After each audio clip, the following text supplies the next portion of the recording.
Assalamualaikum warahmatullahi wabarakatuh. Selamat malam semua. Perkenalkan, saya Nur Ma'rifah Beladia dari kelas 10 MIPA 4. Pada video kali ini, saya akan membahas mengenai kasus yang dapat mengancam integrasi nasional. Pada pembahasan kali ini, saya mengambil contoh kasus yaitu 1387 hoaks beredar di media sosial hingga 26 Januari 2021 yang terjadi pada Rabu 27 Januari 2021. Pertama-tama, saya akan menceritakan sedikit tentang berita ini. Menurut Liputan 6 Subdirektorat Pengadilan Konten Ditjen Aplikasi Informatika Kominfo menyebut ada 1387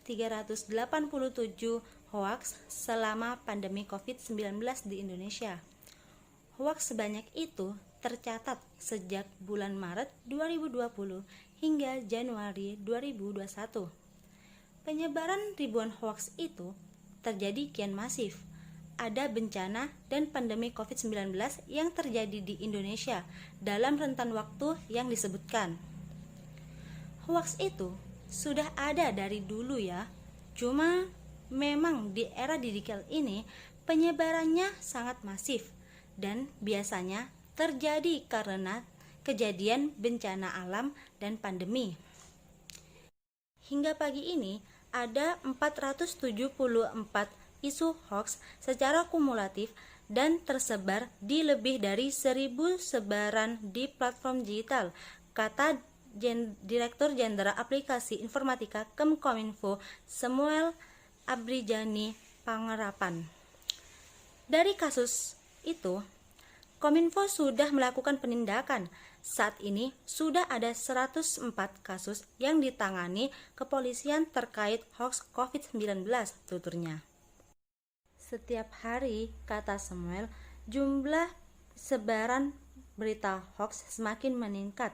Pelonjakan ini terjadi karena pandemi COVID-19 di Indonesia pada 13 Januari 2021. Salah satu hoaks yang beredar di ruang digital yaitu adalah vaksin COVID-19 berisi chip untuk melacak seseorang. Faktanya, barcode yang ada pada kemasan vaksin adalah untuk melacak distribusi vaksin. Pelacakan ini tidak ada di tubuh orang yang divaksinasi, melainkan ada pada kemasan. Kominfo pun menandainya sebagai hoax, tutur Samuel. Jadi, begini teman-teman, setelah apa yang saya tadi sampaikan terkait beredarnya kasus hoax tersebut, saya akan menyampaikan sedikit pendapat saya. Yang pertama, alasan peristiwa tersebut bisa mengancam integrasi nasional. Menurut pendapat pribadi saya, kenapa hal tersebut bisa mengancam integrasi di bidang non-militer? Karena jika dibiarkan terus-menerus akan menyebabkan banyak perpecahan antar umat manusia.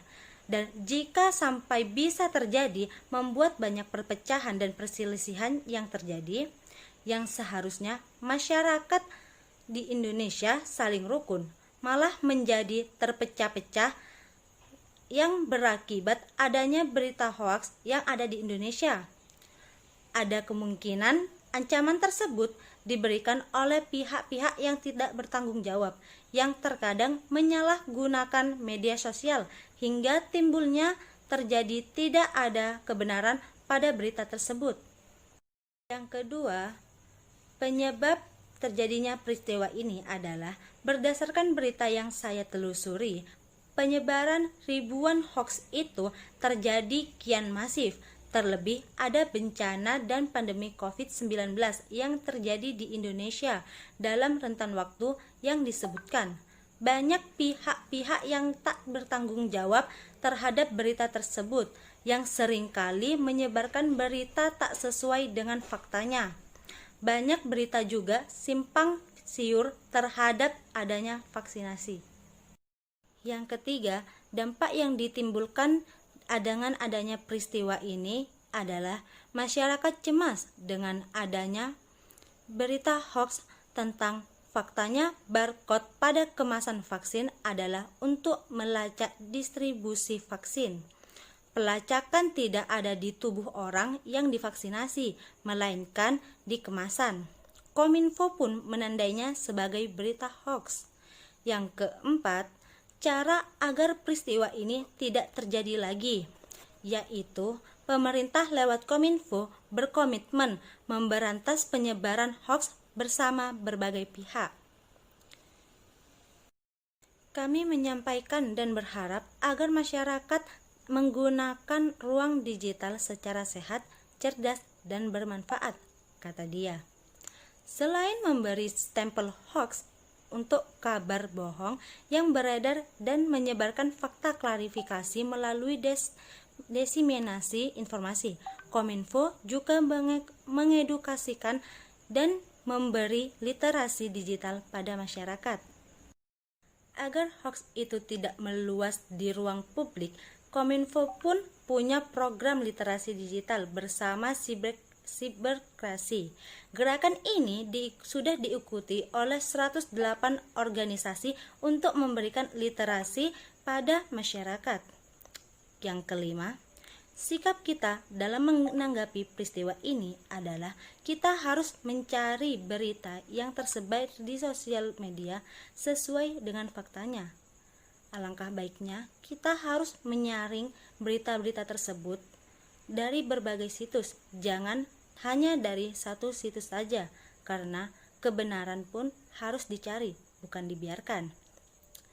Sebelum mempercayainya adanya berita tersebut, kita juga harus menunggu kebenaran dari pihak-pihak yang berwajib, seperti pihak pemerintah dan juga jangan menyebarkan berita yang tak sesuai dengan kebenaran.